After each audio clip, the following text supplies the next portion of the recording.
Apesar de não parecer, esse programa é feito de fatos apurados e noticiados jornalisticamente. Fala, Pedro Duarte, meu doce, meu bombonzão. Como é que você tá? Bombonzão As pessoas vão começar a confundir essa parceria que a gente tem, que é estritamente profissional, entendeu? Eu sei que você me ama, cara. Mas bombonzão é maravilhoso. Pô, você é meu bombonzão, cara. Você é meu bombonzão. É porque hoje eu trago uma história que tem tudo a ver com isso.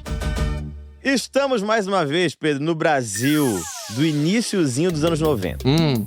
Mais especificamente no ano de Nosso Senhor Jesus Cristo, de 1991. Certo.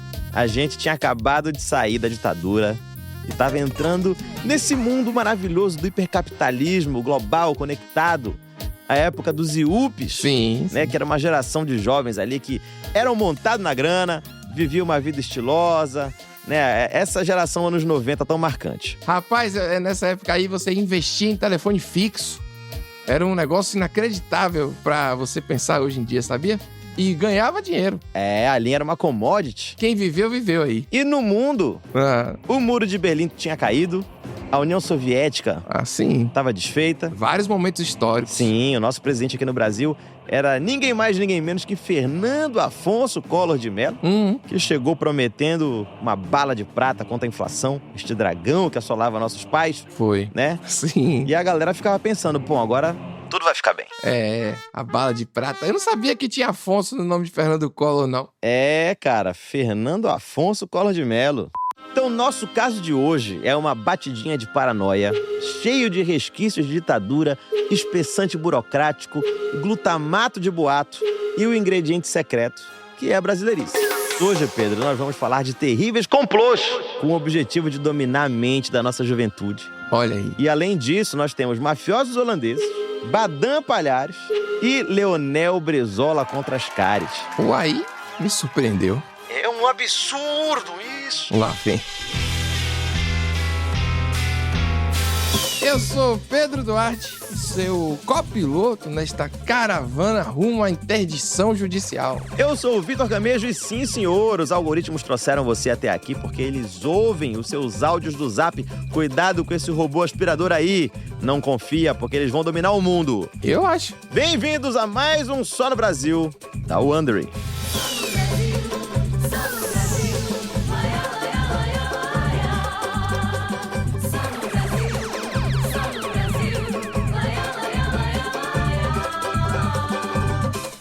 O nosso caso de hoje, Pedro, pegou o Brasil inteiro pelo estômago. E pegou pelo sistema nervoso também, viu? Porque foi uma situação que se alastrou de norte a sul, mas começou num lugar muito importante para esse podcast. Tenta adivinhar onde foi. Irecê, sertão da Bahia. Jamais! Irecê só tem coisa boa, pô. Terra boa. Inclusive, um abraço pro Edson de Irecê, nosso ouvinte mais assíduo do Só no Brasil. Verdade! Rapaz, no YouTube aqui ele sapeca os comentários. E a gênese da nossa história, o nosso olho do furacão, é na latitude 22 graus e 54 minutos e de longitude de 334 graus e 53 minutos, contados do meridiano da Ilha do Ferro. Oxi. E também é uma área designada pelo seu código de DDD 021. Clássico. Já tava estranhando. Entendi. Ô, Rio de Janeiro! Que lugar pra dar maluco, viu, Vitor? Puta lugar pra dar maluco. Grande terra abençoada. Só no Brasil.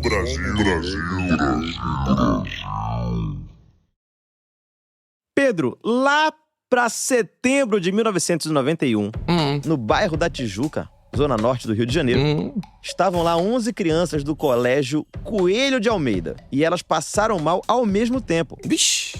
Esses jovens, eles sentiram náuseas, dor de cabeça e vomitaram. Um caso de crianças passando mal ao mesmo tempo não é incomum em escola, né? Sim. Criança fica doente às vezes, pega do coleguinha. É normal. Às vezes pode ser uma água contaminada, né? Uma chapa que podia ter sido lavada antes, né? Ali, naquela briga eterna entre a higiene e o sabor. Exatamente. Mas o pessoal tem que investigar o problema, não pode só ficar quieto, de boa, né? Botar o moleque pra dar 2 voltas ali no quarteirão, cheirar álcool, formar um parlamento do pai ali, né? Passar arnica no percurso, né? E deixar pra lá. Depois daquele CSI caseiro que os pais dos alunos fazem entre eles, um liga pro outro, não sei o quê, não sei o quê, não sei o quê, a diretoria do colégio fala, com a vizinha fofoqueira, pororô, chegou-se a um fator em comum entre os 11 estudantes que ficaram doentes. Todos tinham comido Sim. balinhas, bombons, como dizem no Pará, Bom. que compraram na porta do colégio. E era uma bala da marca Van Melle. Anota isso que é importante. Não conheço essa bala, não lembro, não. Então, ela não existe mais, mas já vai entender. Cê. A fabricante dessa bala aí, Van Melle, é a mesma que hoje faz o Mentos, o Frutella e aquele pirulito chupa-chups, sabe? Sei. Chupa-chups. Maravilhoso o nome. Né? Hoje, essa holding açucarada aí, ela se chama Perfect Van Melle, porque tem 3 corporações ali fusionadas no pacote de CNPJ aí dela. Na época da nossa história, a empresa que fabricava as balas Van Melle era uma multinacional holandesa que aqui no Brasil abriu uma filial que era batizada de Melbrais Indústrias de Toffee e Caramelos Limitada. A filial da Melbrais era em Jundiaí e ela tinha 350 funcionários, 3.500 distribuidores e produzia cerca de 500 toneladas mensais de doce. Zoa! É, papai. 500 toneladas é muita coisa, hein, Vitor? Pô, Sendo que 250 ficava grudada no dente do menino, da indústria do dentista. Véi, tem aquela restauração safada, arranca uma coroa. e do ponto de vista mercadológico, tenho certeza que 9 em cada 10 dentistas aprovavam essa bala aí, porque É verdade. as balas que os nossos alunos tijucanos consumiram tinham sido vendidas pelo baleiro João Evangelista, que na época tinha 63 anos. E ele trabalhava na frente da escola fazia 3 anos. Certo. Depois que os alunos passaram mal, toda a mercadoria do João foi confiscada e também o restante das balas que ainda estavam com os alunos. E um primeiro exame pericial confirmou, Pedro, se segura, uma pequena dose de cocaína nas balas que estavam com os meninos. É normal isso aí. Não, mas o mistério mesmo é entender como é que ainda tinha bala na mão desses meninos. Essa bala que você vai comendo ali igual a pipoca, pô. Exatamente. Ela mastigando. E tinha briga, né? Ou tu mastiga ou tu fica só lambendo. Só chupando o negócio. Não, mastiga. Todas as crianças tinham esses 2 grupos, né? 2 tipos de Grande criança. dilema. É isso. Aqui tem pena da bala acabar e só fica... Isso. E aqui é a voraz, logo já dá 2 mastigadas, engole e acaba a bala, daquele jeito. Exatamente. Depois da perícia, o João Evangelista, ele virou suspeito número 1. Coitado. Obviamente, ali, né? Pelo desespero ali da galera, arrebenta na ponta mais fraca, né? Sim. Todo mundo começou a se perguntar por que um senhor conhecido na escola, como é que ele faria uma coisa dessa? Sim. Até que uns dias depois, na cidade mineira de Ribeirão das Neves, muito longe dali, outra criança passou mal, depois de comer a mesma bala Van Melle. Aí a pergunta fica no ar, será que o nosso baleiro João Evangelista tinha viajado centenas de quilômetros só para intoxicar especificamente outras crianças em Ribeirão das Neves? Muito difícil, né, Vitor? Difícil. Né? É. Obviamente que não, né? Ia ser muito difícil de acreditar nisso. No caso da nossa menininha mineira de Ribeirão das Neves, a bala tinha sido comprada numa distribuidora de doces e não tinha nada a ver com o seu João. Vai ficando mais difícil, né, colocar a culpa em um João Evangelista, né? Exatamente. Era só mais um Silvio e um João Evangelista. É isso, né? Isso, era isso que eu quis dizer. Você traduziu bem, muito obrigado. E no Rio de Janeiro, o perito Mauro Ricarte afirmou que o resultado da perícia no material apreendido com o baleiro não deu em nada. Nenhuma bala vendida pelo seu João Evangelista estava contaminada com cocaína. Ou seja, podia ser que fossem só algumas balas contaminadas que entraram numa leva que o seu João comprou e deu azar. Pode ser bala que misturou na mochila dos moleques, pode ser qualquer coisa. Já que a perícia não deu em nada, mas o seu João não era um traficante malvado como você pensava. Logo depois disso, apareceu um outro caso, só que em Santos, no litoral paulista. Dessa vez, a polícia resolveu fazer um batidão preventivo em loja de doce da região ali. Numa reportagem do jornal A Tribuna, de Santos, a gente vê que uma perícia encontrou cocaína em 20% de 1.800 caixas de bala. Rapaz. E eram caixas que tinham vindo de Cubatão, Registro, Praia Grande, Santos e São Vicente, no norte, espalhada por várias cidades. Certo. Quando A tinta dos jornais já tava quase acabando de tanto inventar teoria pra procurar um culpado. Tome que mais um caso explodiu em Curitiba, bicho, no dia 7 de outubro. Um garotinho lá em Curitiba teve alguns sintomas depois de comer lá a tal bala Van Melle. E segundo o garotinho, isso é maravilhoso, vou abrir aspas. A experiência não foi boa. Fecha aspas. Pô, aí, ó. O melhor slogan contra drogas do Brasil é esse. Muito melhor que drogas, tô fora. Entendeu? É melhor isso aí. A experiência não foi boa. A experiência não foi boa. É isso. Mas, Vitor, longe de mim aqui querer ser um intrigueiro, certo? Mas muitas vezes o próprio fuzuê da imprensa já podia dar aquela aumentada na disposição do pessoal de passar mal. Eu mesmo, se fosse criança, eu ia dizer que eu passava mal. Pra não ir pra escola. Eu não tô dizendo isso. Não tinha Google pra você pesquisar uma doença e se identificar assim, com 100% dos sintomas e ainda inventar os 3. Então, a galera era hipocondríaca com o jornal mesmo, com tinta. É isso. Então, o jornal era o Google de doença dos anos 90. Exatamente. Só que lá em 91, né, claro, obviamente, anos 90 no Brasil, todo mundo ignorou solenemente qualquer pessoa ponderada que dissesse que era melhor investigar direito, vamos com calma, galera, vamos pensar nas coisas antes de sair falando por aí, negócio de bala com droga. A polícia tinha dito que não tinha cocaína na bala do João Evangelista, o baleiro lá do Rio de Janeiro tava tudo bem com ele, né, que cada caso era um caso, que tudo era fuzuê, né, que ninguém realmente sabia de nada. Claro que não. Obviamente, ficou todo mundo maluco e meteu altas fanfic nesse assunto. A galera simplesmente começou a pensar, bom, e se não é o trabalho de um culpado só? E se são vários culpados? Seria, porventura, a ação orquestrada de uma organização obscura e maligna tentando viciar as nossas crianças? Ih, rapaz, é mesmo, eu não tinha pensado nessa questão, né, de ser algo maior. No início dos anos 90, o cartel de Medellín, que foi comandado pelo célebre... Meu Deus do céu, olha onde a gente tá indo. Já estamos chegando na Colômbia.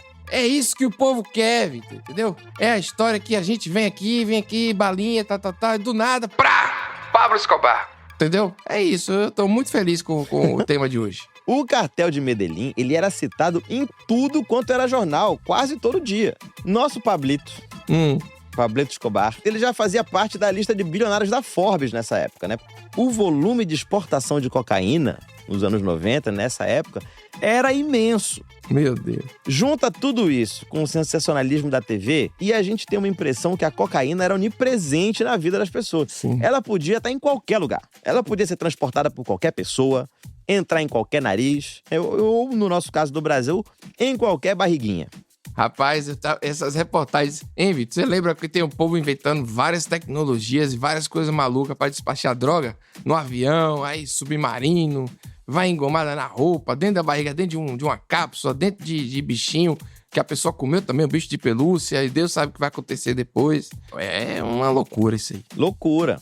Eu sei que a gente tava subindo ali a ladeira pra chegar no auge da guerra contra as drogas. Com essa atmosfera gostosa, histeria, conspiração, guerrilha urbana, depois que o Brasil conheceu a história das primeiras cidades onde os alunos passaram mal com as balinhas batizadas, aí, meu irmão, a coisa virou um ciricutico completo. Não há a menor dúvida. Pablo Escobar está forçando uma geração inteira a consumir seu produto maligno através de doces. Só que para a população em geral... Irmão, bastava as manchetes do jornal escrito ali em letras garrafais pra entrar na mente da galera. Em meados de outubro de 91, por exemplo, o jornal O Fluminense usou o seguinte título, abre aspas. Balas com cocaína já fazem vítimas em diversos estados. Meu Deus. Fecha aspas. E aí, a principal teoria naquele momento era que a cocaína havia sido injetada nas balas. Então, meu irmão, a galera começou a inspecionar loucamente tudo quanto era doce, buscando o furinho das agulhas ali. Rapaz, o pior é que eu consigo imaginar alguns parentes meus fazendo isso. Chegando, dando... Sabe, com aquele barulho do plástico e olhando as coisas? Eu consigo. Com certeza. Então, a gente tá contando uma história onde... supostamente, a galera injetava cocaína em doces pra alguém poder comer a droga. Eu não sei como é que tá hoje a cotação da cocaína, Vitor, né? Como é que tá a situação aí. Mas, pra isso aí, você botar dentro de uma bala e tal, pra isso dar uma vantagem financeira pro traficante, o preço da cocaína deveria ser mais barato que o do doce, né não? Porque um doce é uma balinha baratinha. Teria que ser mais barato produzir, embalar, enfiar no reto de alguém, passar por cachorro farejador, desembarcar, ser colocado numa linha de produção de bala, aí vai pra mão do senhor baleiro, aí finalmente a balinha seria vendida ali a R$1, mais ou menos, na época. Pois é. Isso aí não tem condições, isso seria mais barato do que, de fato, fazer uma bala normal. É melhor fazer uma bala normal. Né? E acabar o tráfico, dá um trabalho enorme, nenhum traficante ia querer ter esse trabalho pra não ganhar nada. Não faz nenhum sentido, velho. É tipo assim, meu irmão, construir aqui a minha casa com cocaína em vez de areia no cimento, porque tá saindo mais barato, viu? Não dá nem pra entender a motivação do crime direito. Sim. E as delegacias do Brasil começaram a receber denúncia de bala com furinho e gente passando mal. Um monte de baleiro e distribuidor de doce foram detidos, estoques foram apreendidos, virou assunto nacional. Celebridade, intelectuais, jogador de futebol, políticos, todo mundo indo até a imprensa para falar sobre aquela crise danada dos doces. Na edição de 8 de outubro de 1991 do jornal O Fluminense, a gente encontra, por exemplo, uma matéria com um comentário do Leonel Brizola, que era governador do estado do Rio de Janeiro na época. O governo estadual do Rio de Janeiro estava estudando proibir a venda de bala na frente das escolas. E o Brizola garantia que essa medida só ia trazer ganho, porque além de acabar com as balas batizadas, também ia dar uma prevenida na cárie das crianças. E não tinha muito o que fazer. A polícia precisava apreender para examinar um monte de doce. Porque, pelo que a investigação de Santos indicava, era uma contaminação muito espalhada. A teoria dos furinhos também começou a deixar a galera maluca. E muita gente que era entendida, começou a dar entrevista falando, pessoal, os furinhos são uma parada normal, por causa dos processos químicos mesmo da produção. Não tem jeito de meter cocaína numa bala, com uma agulha hipodérmica, uma, nessa escala gigante. Pra tu ver como é que tava o negócio. Só existiam dúvidas. Ninguém tinha resposta nenhuma. Então era meio difícil controlar a ansiedade dos pais que estavam temendo pela vida dos filhos a cada lambida de pirulito. Rapaz, segurar a onda da criançada nessa época aí, os meninos querendo comer doce, você dizendo não pode, deve ter sido um desafio aí pros pais, hein? Pô, cara, imagina. Uma geração complicada. Não, eu sei bem isso, porque a minha mãe, Pedro, é dentista. Olha aí! E eu era proibido real de comer doce. Era uma tristeza, né, minha vida? O passatempo na minha casa era só aquele branquinho, sem recheio de chocolate. Meus amiguinhos tudo comendo babalu, eu era a única criança com Trident no bolso. Caramba, meu irmão. Que eu não estragava o dente. Essa foi minha infância, Pedro. Não, mas uma criança com Trident é difícil, né? Criança com Trident é de fuder, cara. Não é o preço, é a magia, é a alegria, né? Uma criança com adesivo de nicotina, quase. Não, realmente. Porra, eu cheguei uma época, a minha mãe falou assim, eu juro por tudo.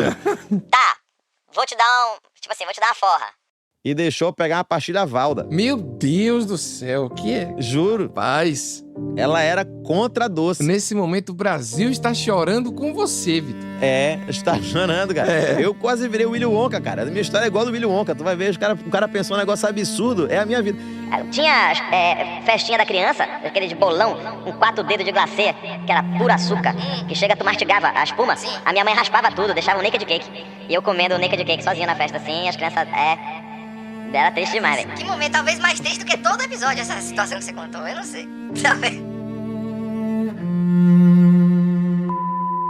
Mas vejam que do Oiapoque ao Chuí, neste Brasil, começou aquela mania de gente sentindo dor de cabeça, mal-estar, vomitando, né? O frisson das balinhas batizadas chegou num ponto onde foi registrado um caso de um grupo de adolescentes que se intoxicou porque tinha comprado um montão de bala pra ficar doidão numa festinha. Rapaz, que maravilha! É só adolescente, né? Só adolescente mesmo. Na lógica brizolista, essa galera nunca mais vai comer doce nem usar droga. É isso.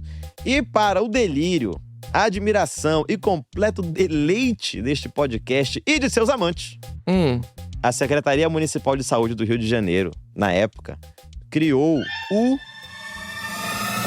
Disque Bala! Sensacional. É isso mesmo. Se você discasse o número 2934595, você ia cair na linha reservada para todos os cidadãos que tinham alguma coisa para contar sobre aqueles furinhos estranhos no doce. Caramba, meu irmão. Isso aí é uma piada, assim, desculpando aí com os cariocas, mas é uma piada pronta com o Rio de Janeiro e bala perdida, né? Sim.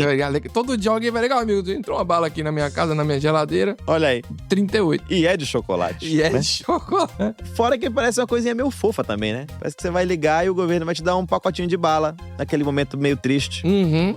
Você só precisava de um docinho. Só que quanto mais gente ligava, mais as teorias sobre o que estava acontecendo aumentavam. Brasil, que atualmente é o país dos detetives. São quase 220 milhões de detetives, Vitor. Com certeza. Todo mundo aqui tem uma teoria e uma opinião pra tudo. Qualquer coisa a gente sabe o que aconteceu. Enquanto tudo isso estava acontecendo, a investigação chegou num fato. Ó, finalmente! Olha só, temos um fato certeiro. Todas as balas que tiveram a contaminação confirmada tinham sido produzidas entre maio e junho de 1991. Olha aí, hein? Todas as balas eram do signo de Gêmeos. Ah, não. Você tem o horário de fabricação dos lotes aí, Vitor, pra gente ver umas coisas? Não, não vou te deixar fazer o mapa astral das balas, em consideração a todos os nossos ouvintes geminianos. Né? Ah, tá certo. Porque é signo de ar e tem muita afinidade comigo, que sou de Sagitário, que é um signo de fogo, a gente tem muita cumplicidade. Mas enfim, o Ministério da Saúde brasileiro comunicou todas as secretarias de saúde estaduais do Brasil para avisar que as balas Van Melle podiam estar batizadas mesmo. E todo mundo, pelo país inteiro, começou a fiscalizar e examinar os pontos de venda e distribuição de doces. Nossa Senhora. É a Inquisição do Açúcar. Né? O povo com tochas na mão. As instituições de perícia começaram a ficar inundadas de bala furada. Até que chegou o dia 11 de outubro. E o Jornal do Brasil disse que o IML do Rio de Janeiro tinha 3 laudos que confirmavam cocaína em balas Van Melle sem furinho. Evoluiu. Ela se adaptou para sem furinho. Véspera de Dia das Crianças e quem ganhou o presente foram os pais. É verdade, 11 de outubro. É isso, os pais, todos com lupa em casa, examinando bala por bala, e de repente descobre que pode estar em qualquer bala, mesmo sem furinho. Nessa hora, minha mãe ouvindo e falando: Trident não tinha nada. Tá vendo, Vitor? Quem é a rigorosa agora? Ninguém, Vitor, ia contaminar um Trident de canela, de melancia, não vai? Então. Porra, mano, só no Brasil. Eu só sei, moleque, que o negócio foi ficando sério. Porque agora não bastava mais ficar examinando neuroticamente as balas das crianças antes do filho comer. Porque era tão sério que chegou no Secretário Nacional de Vigilância Sanitária. E atenção, pausa agora para o alerta de nome maneiro. Opa! Ele se chamava Baldur Schubert. Né? Pra quem joga Baldur's Gate, nós tivemos o nosso Baldur aqui no Brasil. Eu sabia, eu tava esperando você falar do videogame. E o Baldur Schubert, ele interditou a Melbras. Sim. A fábrica não podia mais produzir as balas Van Melle, nem nenhum dos seus 20 outros produtos, enquanto durasse a determinação do secretário. Rapaz, fecharam multinacional na era de ouro do neoliberalismo do Collor, né? É um sintoma da gravidade da parada. Então, achamos aqui o limite moral do mercado. Sim. Pode desviar dinheiro, pode fraudar ação, pode fazer o que for. Se não tiver cocaína em criança, não fecha. É verdade. É o limite moral do mercado. Eu só sei, meu irmão, que a histeria só tava aumentando, dia após dia. E com ela, aumentavam também as perguntas. Os laudos periciais se multiplicavam e ninguém conseguia explicar nada, o que estava acontecendo, quem colocava aquela droga ali.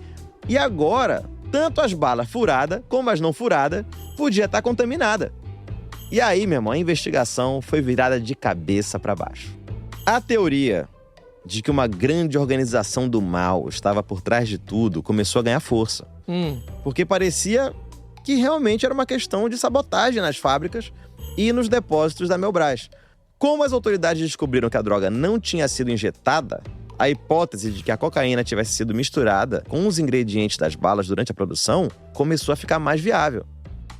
Rapaz, que loucura, né? Ninguém pensou assim, de repente, que poderiam ser os próprios holandeses? Que a fábrica era holandesa, vocês lembram disso, né? Uhum. Com um esquema assim, rocambolesco, alguém brigou com alguém internamente, aí, quer saber de uma coisa? Vou botar aqui cocaína. Alguma sabotagem. Dava um bom filme. Cadê Chuck Norris? Ou aquele bando de europeu maconista, né? Por que ninguém desconfiou dele? Vai pra cima do seu João e nada. Cadê Charlie Bronson? Exatamente. Cadê Steven Seagal? Na hora. Não dá pra dizer que alguém botou o dedo na cara dos holandeses, mas, justiça seja feita, os caras eram os que mais estavam se ferrando. Depois das crianças, obviamente. Sim. É sacanagem com as crianças, velho. Cadê o empresário, coitado? A criança. E eu, caralho. Criança vomitando. Eu também. Eu também. Aqueles que comeu cocaína, né? As crianças fodendo a economia aí, caralho. Que porra é essa? Porém, Pedro, uma autoridade com um sofisticado nome literário ventilou essa hipótese. E aí, galera, os holandeses? Isso aconteceu numa entrevista para a Tribuna da Imprensa. O delegado George Henry Miller. Gostou? Gostou dessa? Maravilhoso. Não é incrível? Direto da Inglaterra vitoriana, né?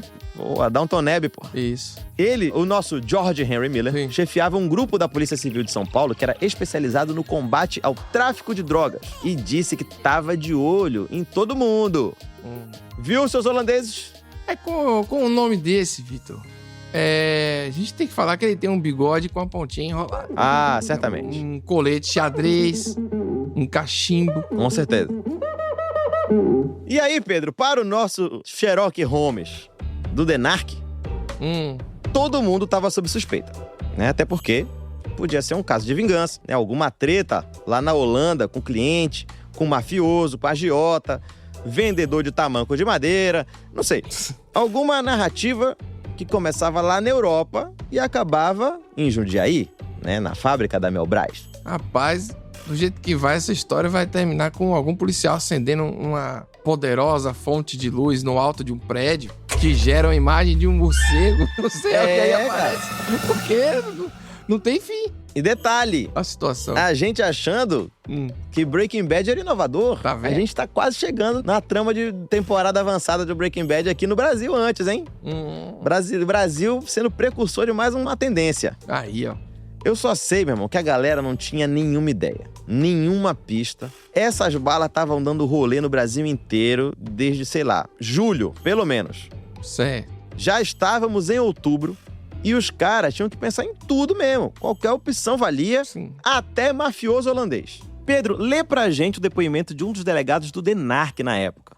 Eles têm padrões para constatar cocaína em vísceras humanas, mas ainda estão tentando encontrar o padrão mais eficaz para constatar cocaína em doces. Essa frase aí é importante pra gente entender que a polícia não fica fazendo teste com todas as possibilidades que existem no universo pra muquear a droga. Não tem jeito. Tá vendo? Sem uma base científica pra gente saber como a droga se mistura com os doces, se isso altera a composição dela, se a mistura na bala faz com que ela perca potência ou ganhe potência. Como que sem estudo a polícia ia avaliar o caso corretamente? Tava todo mundo, Vitor, falando, mas ninguém sabia de nada de verdade, né? Não vou dizer que não sabia de nada, porque a droga tava mesmo lá nas balas. Foi constatado. Sim. Mas o lance é, que conclusões seguras que a polícia pode tirar a partir disso?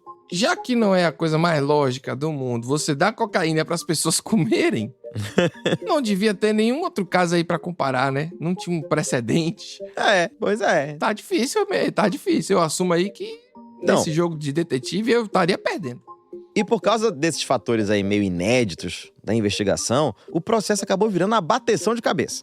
Além de terem várias cidades diferentes, com suas próprias delegacias cuidando dos casos locais, também tinha os investigadores da fábrica e dos distribuidores. O advogado da Mel Brás entrou em cena e foi a público para contestar os primeiros laudos periciais. E este homem, um dos advogados criminalistas mais respeitados do Brasil, naquela época, era o Márcio Tomás Bastos, que acabaria sendo ministro da Justiça anos depois, durante o governo Lula I. O Márcio Tomás Bastos representava a Melbras ali, naquele caso, e queria jogar fora as 2 primeiras perícias que tinham dado positivo. Aquela feita em Santos e uma feita no Rio, no caso dos alunos da Tijuca. Essa última tinha sido feita pelo Instituto Carlos Zéboli. E aí, o Márcio Tomás Bastos sugeriu que as próximas perícias fossem feitas pela Unicamp. E quem trabalhava na Unicamp na época? O único. O polivalente. Ele. O legista, estrela, de nome maneiro. Badam Palhares! Porra, tá de volta! Badam neles! O The Como é? Giripocas Gonna Feel? The Giripocas Gonna Feel. Não, The Giripocas Gonna Feel. Né, Vitor? Que maravilhoso. Você não sabe quem é Badam, o Mago Palhares? Você claramente não escutou o nosso episódio 20. Conexão Varginha Unicamp. Ou então você ouviu, tava com a cabeça em outro lugar. Pode ser, também acontece, né? Às vezes a pessoa relaxando aí. Mas a gente agora vai esperar você, vai ouvir o programa inteiro, só pra não perder essa piada que a gente fez agora. Pode ir, espera aí, dê pause. Exatamente. Desfrute, desfrute. Então, agora que você escutou, Vitor, vamos nessa. Eu tô curioso. A chegada do nosso legista das estrelas, o Badam Palhares, era tudo o que essa investigação precisava, né? Porque, afinal de contas, agora a gente tinha mais uma autoridade de ego inflado para ficar discutindo com as outras 370 autoridades policiais diferentes de ego inflado que já estavam na investigação. Porém, o então advogado Márcio Tomás Bastos foi bem categórico. Aquela investigação estava uma zona e os clientes dele, a Melbras, estavam perdendo entre 300 e 400 mil dólares até então. Caramba, meu. Isso aí em dólar de hoje dá vários dólares, viu? Dá... Com certeza, muitos dólares. Aí entra em cena outra celebridade. Romeu Tuma. Meu Deus. Ex-delegado da Polícia Civil, ex-diretor-geral do DOPS na ditadura e, no momento dessa história, ele era secretário de Polícia Federal. Sei. E o Romeu Tuma falou: Bora resolver essa bagaça. Quero agora uma comissão de peritos revirando cada centímetro daquela fábrica de cima até embaixo. Aí sim, Vitor. Agora vai. Cara com bigodão, vasto bigodão. Na época não tinha lugar pra cavanhaque fininho. Era um país que de isso? vastos bigodões. Cavanhaque fininho tinha seu valor, Tá pô. certo. Mas assim, eu como portador de um vasto bigodão, também concordo com essa ideia. Tá bom. No Jornal do Comércio, do dia 10 de outubro de 1991, tem uma notícia que conta de uma reunião no gabinete do Romeu Tuma. E estavam lá presentes, olha o time, representantes do Instituto Nacional de Criminalística, da Polícia Federal, da Unicamp, da Secretaria de Vigilância Sanitária, do Ministério da Saúde, do Instituto Nacional de Pesquisas da Amazônia, do Instituto Carlos Zéboli e da Secretaria de Segurança Pública do Rio de Janeiro. Tudo isso. E ainda representantes, olha só que maravilhoso, da Organização Mundial da Saúde. A OMS apareceu. Caramba, é uma reunião, né? We Are The World, assim, que cena linda de imaginar. Um monte de homem de velho numa sala, assim, todo mundo com lupa, examinando uma pilha de pacote de bala. Todo mundo dando pitaco, opinião. Todo mundo fumando também de janela fechada. Com certeza. O ambiente era insalubre, né? A burocracia, ela sobrevive até hoje da insalubridade do ambiente. Mas nessa época era Exatamente. E aí, pô, a galera ainda fumando, fuma um cigarro, dá uma fissura, tipo uma balinha. Isso. Os caras olhando com paixão ali pra aquela pilha. Galera, todo mundo ali pensando, sem chegar a nenhuma ideia. 12 horas de trabalho consecutivo. Sim. Um vira pro outro, fala: chefe, tô cansado. Chupa uma balinha. Já passa. Toma, uma semana de trabalho sem parar. Rapaziada, daí a pé pra casa ainda. Eu só sei, meu irmão, que o pessoal da Unicamp, liderado aí pelo Badam Palhares, estava criticando abertamente os laudos que tinham sido elaborados pelo Mauro Ricarte, do Instituto Carlos Zéboli. O Badam Palhares falou que nenhum laudo daquela zona tinha validade, a não ser os produzidos pelo Instituto Nacional de Criminalística da Polícia Federal. O Badam, meu amigo, chegou chegando. E uma das coisas que mais estava incomodando ele era que os sintomas das pessoas que comeram a bala eram incompatíveis com os sintomas de pessoas que usavam cocaína de maneira correta, que obviamente todo mundo sabe que a gente pega, né, e a gente faz o... Enfim, obviamente que o Mauro Ricarte rebateu, né? O Badan não estava considerando que os efeitos da substância mudam se a cocaína é ingerida ou se ela é cheirada. Então, isso resume um pouco do que foram os 7 primeiros dias dessa comissão. Mais bateção de cabeça. Meu Deus, que inferno. Depois de todo esse auê, o IML de São Paulo fez novos laudos para as balas recolhidas na Melbras. Todos deram negativo. Em 29 de outubro, o secretário nacional de Vigilância Sanitária, o nosso Baldur Schubert, disse que as balas dos primeiros laudos positivos tinham vindo de caixas violadas.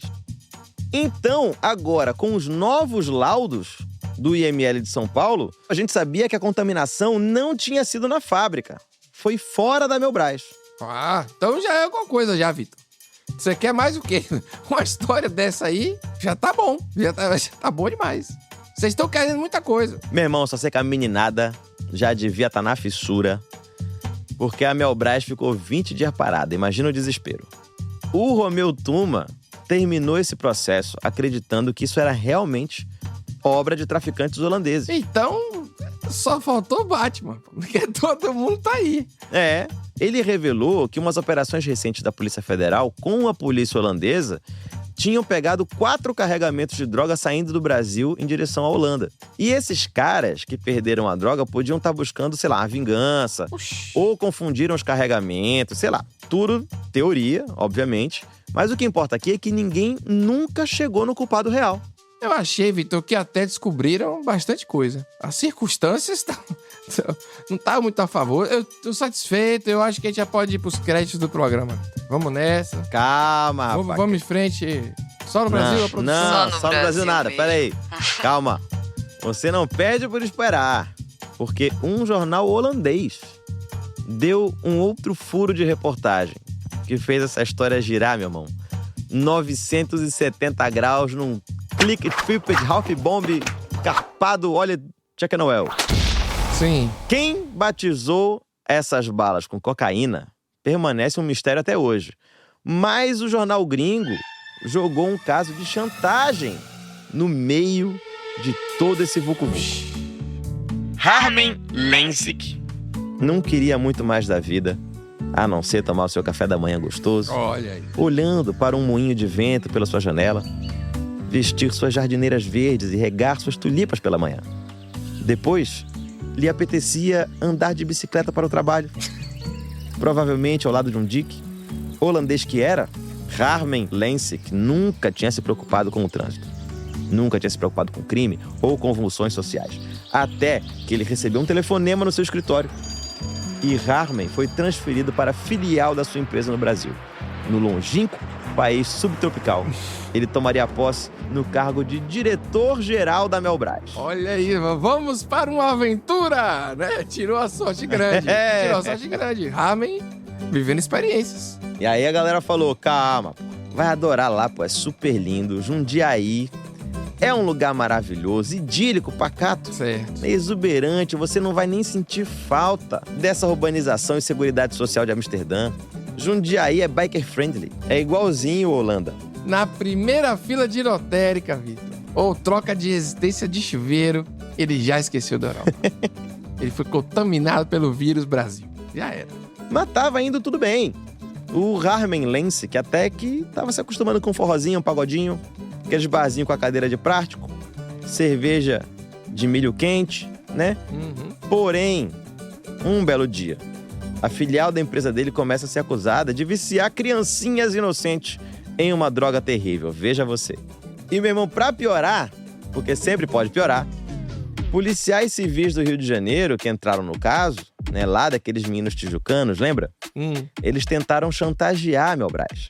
Rapaz, será que eles acharam que o holandês era o culpado e aí pediram, tipo, um cala-boca? Sabe? Não, eles pediram uma grana pra deixar quieto, a descoberta da cocaína nas balas. Porque isso, se fosse divulgado, ia ferrar com a imagem da empresa. E meio que ferrou mesmo. Mas aí, se ele pagou também, se deu mal, né? Só perdeu dinheiro aí. O investimento foi mal feito, porque o caso explodiu no país inteiro, não ficou só no Rio, entendeu? Tipo, abafar só no Rio não faria diferença nenhuma, entendeu? Pois é. E segundo uma matéria do jornal Algemeen Dagblad, perdoem aí, é que o meu holandês tá um pouquinho enferrujado, rapaziada. Não. Vocês perdoem aí, eu vou... Tranquilo, tá ótimo. Quem não sabe nem percebe. É isso. Os policiais cariocas, segundo esse jornal, eles tentaram pedir um dinheiro pros holandeses. Mas o Harmen Lensink foi correndo falar com o cônsul da Holanda no Rio, que se chamava Han Zimmerman.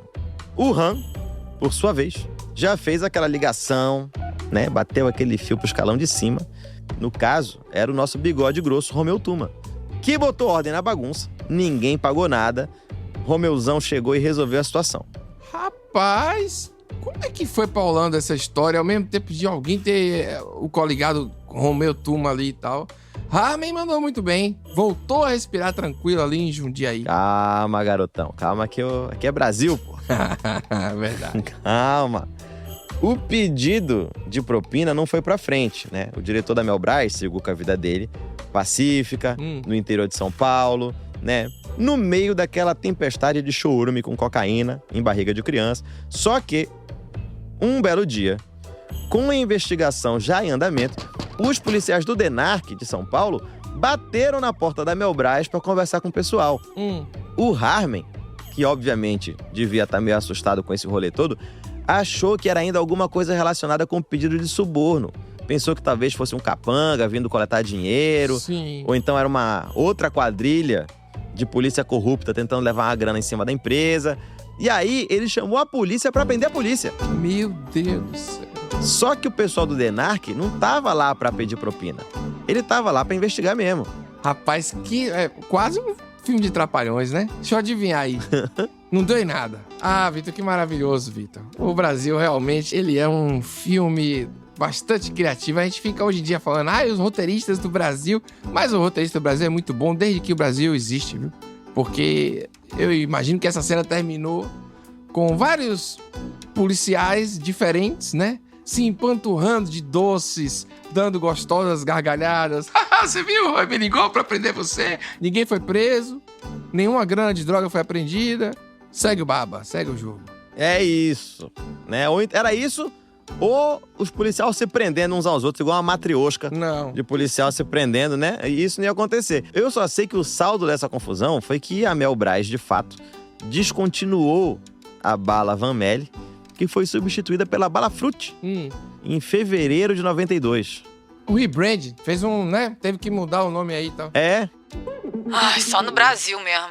E o Harmen? Bom, numa matéria do jornal holandês PZC, né, de fevereiro de 92, no mesmo mês que a bala Frutti veio pro mercado, o Harmen Lensink disse em alto e bom som, aí eu vou pedir perdão de novo pelo meu sotaque, meu holandês está um pouquinho... Não, tranquilo. Né, vocês perdoam aí.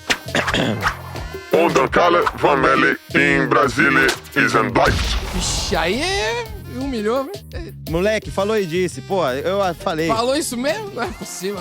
Pô, até me arrepiei, cara. Chegou grandão, hein? Porra! Tá maluco? Tirou daqui, pô. Eu ia falar toda a ponta da língua aqui, ele tirou daqui. Eu acho que você tem que traduzir pra essa parcela pequena, né? Tem algumas pessoas que não sabem falar holandês. Eu acho importante essa inclusão. Vitor, se você puder traduzir, por favor. Com certeza, galera. Pra você que não domina o idioma dos Países Baixos... Países Baixos. Ele diz... Apesar de tudo, a Van Melle está e permanece no Brasil. Essa moda de doce com droga vira e mexe e reaparece ao longo dos anos aqui no Brasil. Mas nada foi tão triunfal até hoje quanto as balas Van Melle. Que agora o açúcar já é droga. O açúcar é veneno. Nunca ouviu isso, não? Já não tem mais tanto impacto você batizar ali uma bala, um doce pra criança, porque já é. A cantina de escola hoje em dia, ela já tem biscoito de arroz e brigadeiro de biomassa. É, o açúcar refinado ficou pra trás, né? Eu só sei que se o filho de qualquer pessoa hoje se intoxica com bala com cocaína, a primeira coisa que vão fazer é xingar o desgraçado que fez isso, mas a segunda é falar pra mãe, você não devia deixar o seu filho comer tanto doce assim também. A dica vai ser o seguinte, né, Vitor? Que é uma questão de prevenção do futuro. Você não pode colocar tanto doce no organismo da criança porque vai precisar manter o metabolismo em alta, com sobra, para lidar com a quantidade de ansiolítico que o futuro dele vai exigir. Com certeza. Se o organismo dele já estiver lidando com a diabetes, aí vai ficar complicado. Com certeza. E é com essa mensagem positiva, cheia de esperança, que a gente se despede de mais um Só no Brasil. Eu já estou aqui abrindo minha balinha. Ah, não. Perdoe, mamãe. Eu sou o Vitor Camejo e este foi só mais um episódio de Só no Brasil. Foi um prazer viciante ter vocês aqui hoje. Olha, eu sou Pedro Duarte, não tenho a sua frase de efeito com o tema do episódio, mas eu espero que vocês estejam aqui no próximo Só no Brasil, que já é semana que vem. Não precisa chorar. Nós estamos sempre aqui com você.